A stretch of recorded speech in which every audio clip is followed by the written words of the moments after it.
Is it just me, or is that sound of opening up packaging really satisfying?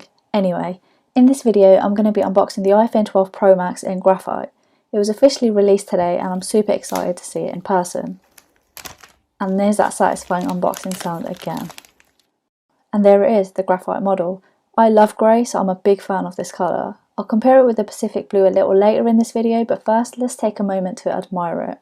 Oh actually, but first let's get this off. It's a real beauty, and that's all down to its boxy shape and of course the colour too.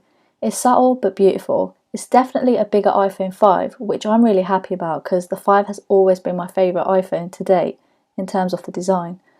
So I'm glad that's been integrated into the 12.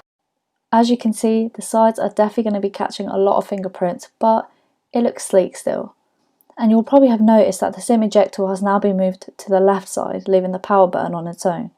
It feels really good in the hand too, and I said this in my last video about the iPhone 12 Pro, but the new boxy design really makes it feel a lot more grippy, so you can be sure that you'll have a good grip of it.